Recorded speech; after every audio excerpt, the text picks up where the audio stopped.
गंगा की सुरक्षा करने। नमस्ते प्रणाम दोस्तों, स्वागत है आपके अपने चैनल भोजपुरी अकल में। तो दोस्तों आज हम बात करेंगे कि कल जो पवन भैया का हर हर गंगे मूवी का टीजर रिलीज हुआ है कि 24 घंटे में इस टीजर का जलवा कैसा रहा। तो दोस्तों वीडियो को लास्ट तक जरूर देखें, और जो भी भाई हमारे चैनल को सब्सक्राइब नहीं किए तो भाई आप लोग से रिक्वेस्ट है कि चैनल को सब्सक्राइब करना ना भूलें। तो चलिए दोस्तों वीडियो को शुरू करते हैं।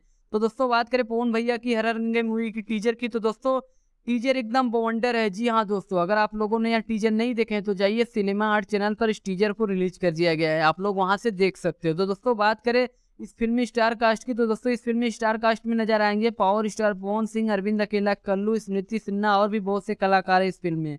तो दोस्तों अब बात करते हैं कि 24 घंटे में इस टीजर का व्यूज कितना है। तो दोस्तों 24 घंटे में इस टीजर का व्यूज है 7,35,000 और वहीं लाइक है 85,000। जी हाँ दोस्तों, जैसा कि आप लोग स्क्रीन में देख सकते हो। तो दोस्तों अगर आप लोगों ने यह टीजर देख लिया है तो हमें कमेंट में जरूर बताएं कि आप लोग को यह टीजर कैसा लगा। तो दोस्तों इस वीडियो में बस इतना ही, फिर मिलते हैं एक नई वीडियो में, तब तक के लिए धन्यवाद दोस्तों।